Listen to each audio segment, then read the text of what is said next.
Shalom Bapak Ibu dan selamat bertemu kembali di YouTube saya, Pendeta Rudolf H. Pasaribu Channel. Dengan dan lewat channel ini saya komit untuk senantiasa menyebarkan pengajaran firman Tuhan, karena saya percaya berlandaskan Yesaya pasal 55 ayat 11 bahwa firman Tuhan yang saya dan Bapak Ibu saudara-saudara semuanya juga ikut sebar lewat apapun, termasuk lewat khotbah ini, tidak akan kembali dengan sia-sia, tetapi akan bekerja sendiri lewat kuasa dan berkat urapan Roh Kudus.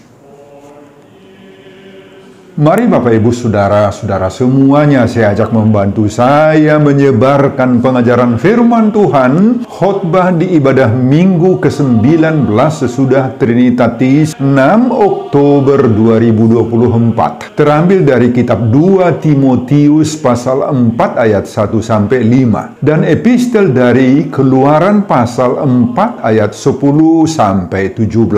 Diikat oleh topik atau tema siap sedia memberitakan firman Tuhan. Dalam bahasa Batak Toba dituliskan tok tongra de mamaritahon hata ni debata. Saya baca untuk kita, simaklah pembacaan firman Tuhan berikut ini. Judul perikop 2 Timotius pasal 4 ayat 1-8 adalah penuhilah panggilan pelayananmu. Khotbah kita ayat 1-5. Di hadapan Allah dan Kristus Yesus yang akan menghakimi orang yang hidup dan yang mati, aku berpesan dengan sungguh-sungguh kepadamu demi penyataannya dan demi kerajaannya. Beritakanlah firman, siap sedialah baik atau tidak baik waktunya. Nyatakanlah apa yang salah. Tegurlah dan nasihatilah dengan segala kesabaran dan pengajaran. Karena akan datang waktunya orang tidak dapat lagi menerima ajaran sehat, tetapi mereka akan mengumpulkan guru-guru menurut kehendaknya untuk memuaskan keinginan telinganya. Mereka akan memalingkan telinganya dari kebenaran dan membukanya bagi dongeng. Tetapi kuasailah dirimu dalam segala hal. Sabarlah menderita. Lakukanlah pekerjaan pemberita Injil dan tunaikanlah tugas pelayananmu. Bapak, Ibu, dan Saudara-saudara, demikianlah nats khotbah kita di ibadah minggu ke-19 sesudah Trinitatis 6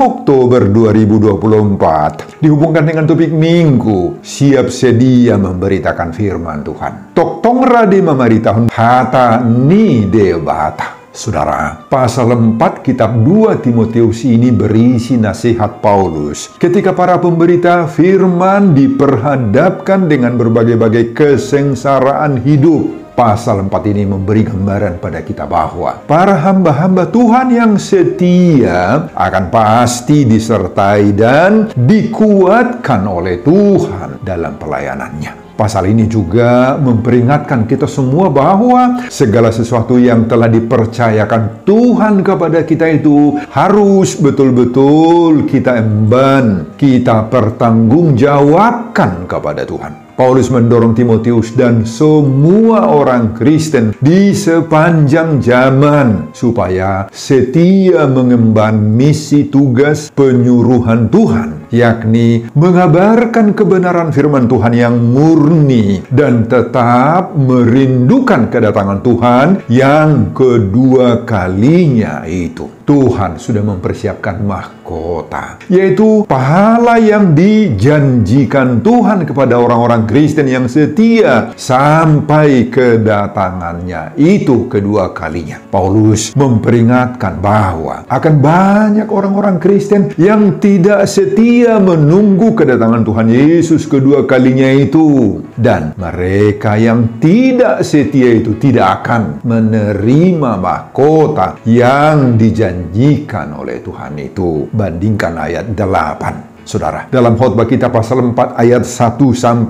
ini, Paulus memberi nasihat yang tegas sekali kepada Timotius agar menunaikan tugas kewajibannya. Pada ayat 1, Paulus menghubungkan nasihatnya dengan kedatangan Yesus kedua kalinya dalam rangka menghakimi tiap-tiap orang, terutama para hamba-hambanya. Pada hari kedatangannya yang kedua kali itu, kita sekalian akan berdiri di hadapan kursi pengadilan Kristus, serta memberi pertanggungjawaban atas segala pelayanan kita, sebagaimana dituliskan oleh Paulus dalam kitab Roma pasal 14 ayat 10. Paulus mengingatkan bahwa kedatangannya kedua kali itu sangat dahsyat. Oleh karena itu, jangan ada yang mengabaikan, yang menganggapnya sepele. Kemudian pada ayat 2 dan akhir ayat 5, Paulus memberi nasihat pada Timotius agar tetap dengan setia mengabarkan firman. Di sana ditulis, beritakanlah firman, siap sedialah baik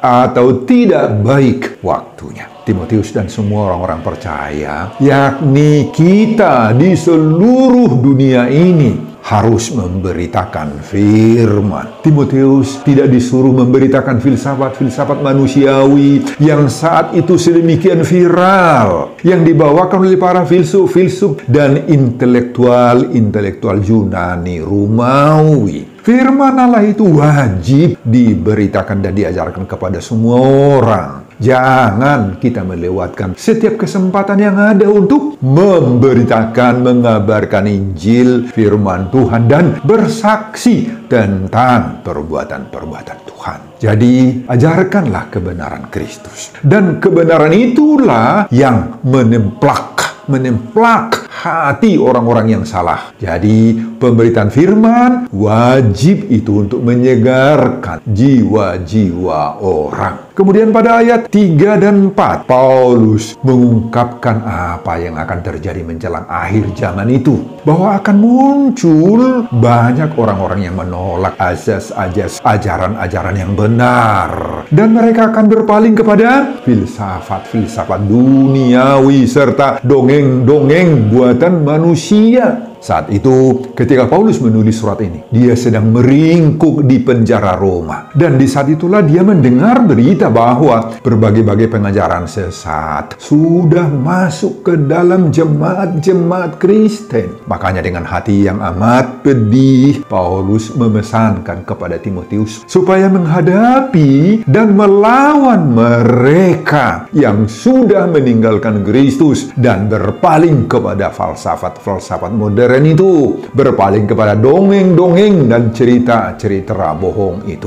Paulus mendorong Timotius agar bekerja dengan giat selama masih ada kesempatan untuk menabur bibit yang baik sambil menanti tuayan itu masak. Sekaranglah saat untuk menabur, sebab akan datang waktunya orang tidak lagi mendengar ajaran yang baik dan yang benar. Kemudian pada ayat 5, ayat terakhir khotbah kita, Paulus memberi kunci keberhasilan untuk mengemban tugas-tugas yang diamanahkan oleh Tuhan, yakni kuasailah dirimu dalam segala hal, sabarlah menderita. Terjemahan Batak Toba mengatakan, unang mababuk roham, taon makna jati. Saudara, ketika orang sudah mampu menguasai diri, maka dia akan pasti mampu menghadapi segala bentuk penderitaan karena iman. Dia akan kuat. Nah, Bapak, Ibu, dan saudara-saudara, itulah yang diserukan oleh topik Minggu ke-19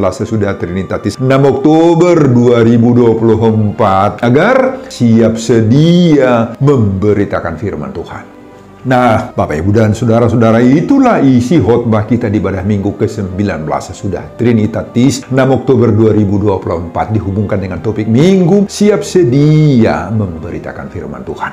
Apa? Pengajaran Tuhan bagi kita lewat khotbah ini, Bapak, Ibu. Pengajaran pertama, teruslah memberitakan firman dan bersaksi dalam segala keadaan. Nah, saudara, dalam suratnya kepada Timotius ini, Rasul Paulus mendorong agar Timotius terus memanfaatkan dengan tepat dan benar setiap kesempatan, setiap waktu yang ada padanya untuk memberitakan Injil. Entah itu kondisi atau situasinya baik ataupun tidak baik, tetap beritakan Injil. Meski saat itu Timotius seorang yang masih muda dalam segala hal, muda baik dalam usianya maupun pengalaman Timotius dalam pemberitaan firman itu. Namun Paulus tetap memesankan agar Timotius harus melaksanakan perintah pemberitaan firman ini sebagai bentuk pertanggungjawaban imannya kepada Kristus. Saudara, menyaksikan kebenaran Kristus itu harus menjadi tugas semua orang percaya. Semua orang percaya punya tanggung jawab dan kesempatan untuk terus memberitakan firman Tuhan dalam seluruh kehidupannya. Nah, panggilan untuk memberitakan firman dan bersaksi bagi Tuhan itu bukan hanya ditujukan bagi mereka yang memiliki jabatan-jabatan gerejawi, tohonan-tohonan seperti pendeta, penatua, bibel,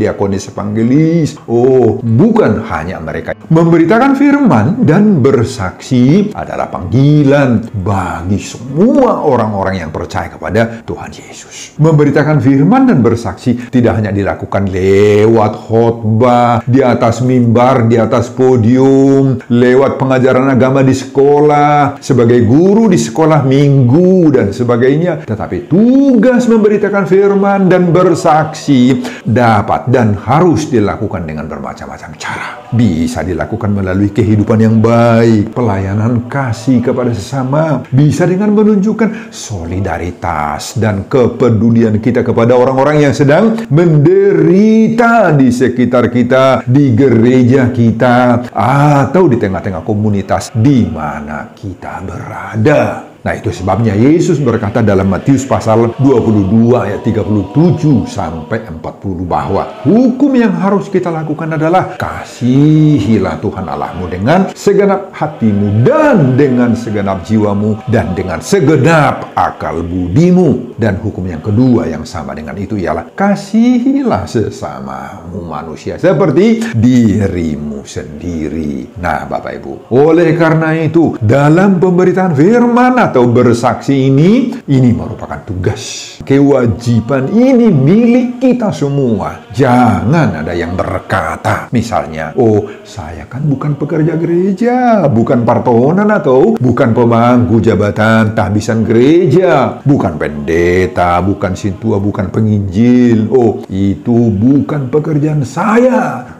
Oh, jangan mengatakan hal-hal seperti itu, Bapak Ibu. Jangan juga mengatakan, oh, saya tidak tahu caranya memberitakan firman, tidak tahu bersaksi. Bagaimana saya dapat melakukannya? Jangan katakan itu, Bapak Ibu ya. Kenapa? Ingat, 2 Korintus pasal 3 ayat 2. Di sana Paulus mengatakan, kamu adalah surat terbuka yang dikenal dan dibaca oleh semua orang. Nah, justru hidup kita ini surat Kristus kita ini, Bapak Ibu. Jadi diri kita lah, pekerjaan kita lah, kehadiran kita di mana-mana pun, itulah yang menjadi pemberitaan firman bagi kita. Hidup kita inilah kesaksian kita. Amin, Bapak Ibu. Di mana dan kemanapun kita pergi dan berada, kita sedang memberitakan firman. Kita sedang dibaca oleh semua orang. Oleh karena itu, jagalah, peliharalah hidupmu, pelihara perilakumu, tutur katamu, cara bicaramu. Tunjukkanlah bahwa kamu itu seorang murid Kristus. Pakailah segala sesuatu yang ada padamu, baik itu ilmu pengetahuan, talentamu yang ada, bakatmu yang ada, karya-karya yang kamu hasilkan untuk hal-hal yang baik, yang membuat sukacita bagi banyak orang. Tunjukkan, Bapak Ibu, bahwa semua itu datang dari kasih Allah kepadamu untuk kemuliaan Tuhan dan berkat bagi sesama. Itulah yang diserukan oleh topik minggu ke-19 sesudah Trinitatis, siap sedia memberitakan firman Tuhan. Amin, Bapak Ibu dan saudara-saudara. Pengajaran kedua, siap menyatakan dan menegur yang salah, menasihati mereka dengan sabar. Saudara, pada ayat 2 Paulus menuliskan, nyatakanlah apa yang salah, tegurlah dan nasihatilah dengan segala kesabaran dan pengajaran.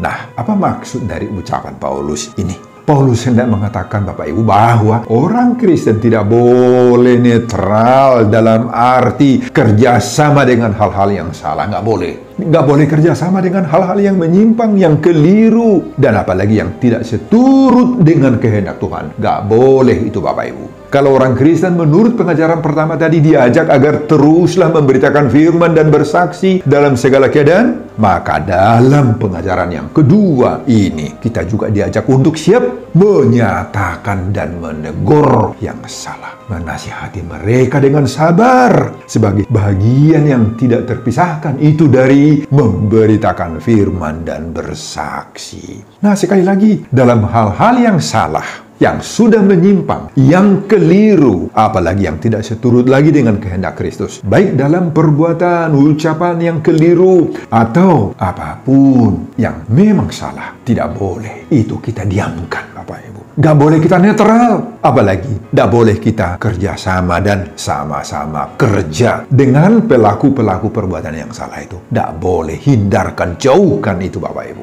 Paulus mengatakan bahwa pemberitaan firman juga mengandung arti dan makna bahwa kita memiliki keberanian menyatakan yang salah itu salah, dan sekaligus melawan serta menegurnya. Tetapi tidak hanya sampai di situ saja, juga dilanjuti dengan menasihati mereka dalam nama Kristus. Nah, saudara, itu termasuk tugas kita juga sebagai orang percaya. Karena dengan demikian keberanian kita menyatakan yang salah itu salah, maka mereka akan mengetahui bahwa Tuhan kita, yakni Yesus Kristus, itu tidak berkenan dengan semua perbuatan-perbuatan seperti itu. Dan tentunya semua itu dilakukan dalam kasih, toh ya, dalam kasih dan dalam segala kesabaran dan dengan pengajaran. Artinya apa? Bukan mau memancing-mancing timbulnya pertikaian, perdebatan, dan menjurus kepada permusuhan di antara kita, menjurus kepada konflik atau pro kontra. Oh, bukan itu tujuan kita. Makanya Bapak Ibu, ketika kita menegur dan menyatakan yang salah itu salah, maka tidak boleh berhenti sampai di situ saja. Kita juga harus melanjutkan dan berusaha menasihati mereka, membimbing, menuntun mereka dalam kasih, supaya mereka tahu kebenaran itu. Amin. Saudara, dalam hal ini sering sekali kita susah sekali melaksanakan pesan penyuruhan Paulus ini, yakni untuk menegur dan menyatakan kesalahan orang yang salah itu. Kenapa? Karena alasan perbedaan status misalnya. Mungkin dia punya status sosial ekonomi atau bahkan keagamaan yang lebih tinggi daripada kita, sehingga kita takut menegur mereka. Atau jangan-jangan terbalik, justru kita yang dicercanya, kita yang dipersalahkannya, bahkan kita yang diserangnya balik. Nah, ini sering membuat kita takut. Makanya Bapak Ibu, agar kita semakin percaya diri atas kebenaran yang akan kita sampaikan, kita pertahankan itu, maka ketika kita mengungkapkan isi dan hakikat kebenaran itu, kita harus punya data, punya bukti-bukti kuat yang mendukung kebenaran itu. Jadi tidak asal bicara kita, tidak asal ngomong kita Bapak Ibu, tidak asal menegur, jangan ngawur nanti, jangan terbalik justru kita yang diserang balik. Itulah misi kita sebagaimana pesan topik minggu ke-19 sesudah Trinitatis siap sedia memberitakan firman Tuhan. Pengajaran ketiga, berjuanglah menguasai diri, bersabar dalam penderitaan. Saudara, kemampuan untuk menguasai diri dan sabar dalam penderitaan adalah dua hal yang sangat berkaitan dan berhubungan erat satu dengan yang lain. Kemampuan menguasai diri akan melahirkan perilaku dan kemampuan untuk bersabar ketika menghadapi penderitaan. Kemampuan menguasai dirilah membuat kita kuat, bersemangat untuk memberitakan Injil dan untuk menunaikan tugas pelayanan meskipun harus menghadapi tantangan pergumulan. Sebaliknya, ketidakmampuan kita menguasai diri itu akan menghancurkan semua pelayanan dan pemberitaan firman. Nah, saudara, bagaimana gambaran hidup dari orang yang bisa menguasai diri, yang sabar dalam penderitaan itu? Kata menguasai diri, atau dalam bahasa Batak Toba disebut unang mamabuk roham, Nah, itu diterjemahkan dari kata Gerika nepe. Artinya nepe, to be self-controlled, clear-headed. Artinya apa? Berpikiran sehat, normal, kalem-kalem saja. Gak usah mudah terpancing, tergoda. Gak usah terpengaruh oleh situasi, kondisi, atau keadaan yang tidak menyenangkan. Nah, itu orang yang menguasai diri, yakni bisa mengendalikan emosinya, bisa tenang, bisa hidup seadanya. Saudara, ketika orang sudah mampu menguasai diri, atau dalam bahasa Batak tadi, unang mabuk roham, dalam bahasa Gerika nepe, dalam bahasa Inggris, to be self-controlled, clear-headed, maka dia akan pasti mampu menghadapi segala bentuk penderitaan yang disebabkan oleh apapun, termasuk penderitaan karena iman. Dia akan tetap bertahan dalam imannya dan kuat sekali. Kemudian kata sabar dalam penderitaan, nah itu diterjemahkan dari kata Gerika kakopateia, dari kata kakos, busuk, trouble, penderitaan. Patia, endure, bertahan, jalan terus. Nah, jadi orang yang sabar itu berarti terus berjalan, jangan berhenti ketika menghadapi hal-hal busuk, trouble, penderitaan yang terjadi dalam hidup. Nah, Bapak, Ibu, dan saudara-saudara, kita harus akui bahwa kedua hal ini, yakni menguasai diri dan sikap bersabar, adalah dua hal yang paling sulit dilakukan, khususnya ketika kita diperhadapkan dengan situasi sulit, terutama sulit dalam pelayanan. Menguasai diri dan praktek sabar itu, Bapak Ibu, tercakup dalam hal keinginan, dalam emosi, dalam respons kita terhadap keadaan yang tak sesuai dengan harapan-harapan kita.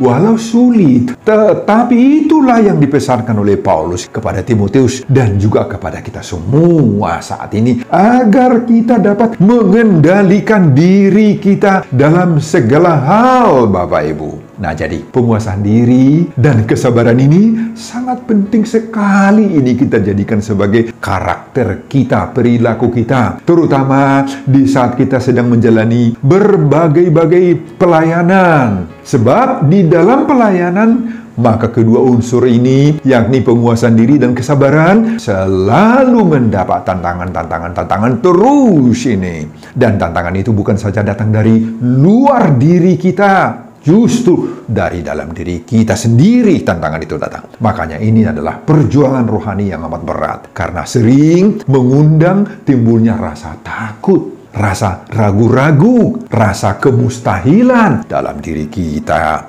Nah, apa manfaat dari adanya penguasaan diri dan kesabaran itu? Dengan kemampuan kita memiliki penguasaan diri dan kesabaran itu, Bapak Ibu, maka kita dibentuk menjadi pribadi-pribadi yang tangguh, yang kuat, yang semakin dewasa dalam iman. Dengan penguasaan diri dan kesabaran ini, Bapak Ibu, kita bisa menguasai pikiran, menguasai lidah, ucapan, menguasai mata, menguasai segala organ-organ tubuh kita, sehingga kita tidak akan jatuh lagi ke dalam dosa. Kita akan sukses dalam semua pelayanan kita. Kita akan siap sedia memberitakan firman Tuhan. Sebagaimana topik minggu ke-19 sudah Trinitatis. Amin, Bapak, Ibu, dan saudara-saudara.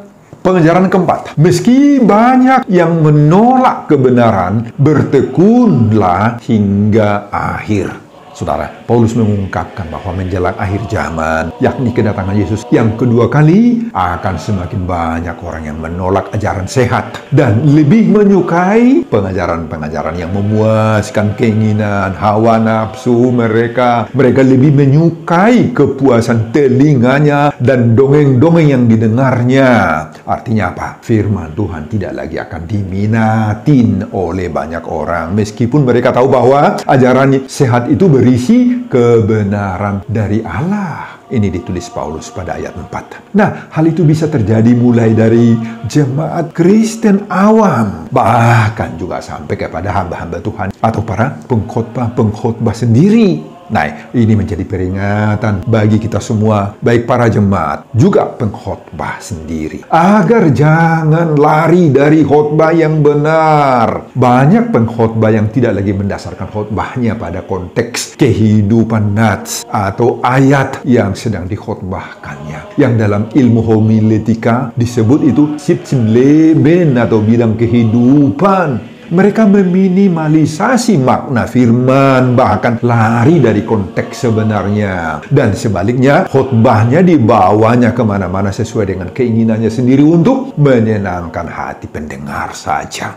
Nah, demikian juga banyak jemaat yang membenci khotbah-khotbah yang bernada keras. Tetapi sebaliknya lebih menyukai khotbah-khotbah yang berisikan cerita-cerita viral yang membuat jemaat tertawa-tertawa, lucu-lucu, seru-seru, kata. Oh saudara, tidak berarti khotbah yang disampaikan tidak boleh menggunakan ilustrasi atau gambaran-gambaran viral. Tetapi khotbah tidak boleh berfokus kepada kehendak si pendengar, tetapi harus berfokus kepada firman, kepada kehendak Kristus lewat nats tersebut. Jadi, jangan ciut nyali rohani kita Bapak Ibu. Meski jemaat mungkin saja tidak senang mendengar khotbah-khotbah kita, karena tidak ada yang lucu-lucu, tidak ada yang membuat ketawa-ketawa. Oleh karena itu, baik sebagai jemaat biasa maupun pengkhotbah, marilah kita senantiasa memohon kuasa roh Tuhan, agar khotbah itu menjadi pengajaran Tuhan yang baik sekali bagi kita. Sebagai pendengar khotbah, mari kita jadikan diri kita sebagai tanah subur, sehingga khotbah yang kita dengar, firman yang kita dengar itu akan tumbuh menjadi pengajaran berharga bagi kita oleh jamahan roh Tuhan. Akan membuat kita semakin menyadari apabila ada kekurangan-kekurangan atau dosa-dosa kita. Kita akan semakin bertumbuh lewat firman yang kita dengar. Dan sebagai pengkhotbah, semoga Roh Kudus memberi kuasa rohani sehingga khotbah-khotbah yang kita sampaikan itu Bapak Ibu bekerja di hati pendengar. Dalam hal apapun, maka marilah kita para pengkhotbah ini terus tekun melayani. Meski harus berhadapan dengan sikap-sikap jemaat yang tidak membuat kita sukacita mungkin. Tuhan mau agar kita tetap setia menunaikan tugas pelayanan kita. Karena itu, bertekunlah sampai akhir. Nah, dalam segala kondisi hidup kita, siapapun kita, baik jemaat biasa maupun pemangku jabatan-jabatan gerejawi, tetaplah kita siap sedia memberitakan firman Tuhan. Toktong radema mari tahun hatadi debata. Sebagaimana topik minggu ke-19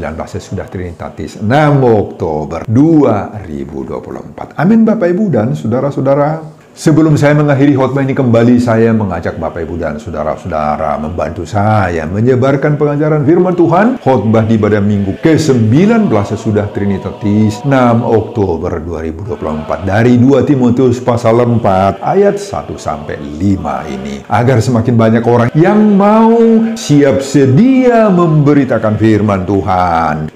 Tong rade memari tahun hatani debata termotivasi lewat khotbah ini. Simak juga video-video khotbah saya yang lain agar Bapak Ibu dan saudara-saudara memiliki sentuhan dan pemahaman rohani yang semakin diperkaya. Buka di YouTube saya, Pendeta Rudolf H. Pasaribu Channel. Selamat mengikuti pada minggu ke-19 sesudah Trinitatis. Tuhan Yesus memberkati kita. Salam Horas. Amin. Bapa, terima kasih untuk firman-Mu yang Engkau berikan kepada kami. Kami semua diingatkan agar tetap percaya kepada kuasa Tuhan. Sehingga kami bisa bertahan ketika harus menghadapi tantangan dan pergumulan di dalam segala bentuk pelayanan dan misi-misi yang Tuhan sudah berikan kepada kami. Berkati hamba-Mu dalam mempersiapkan khotbah-khotbah berikutnya. Dan semuanya saya perlukan. Kemudian hormat nama Tuhan. Amin.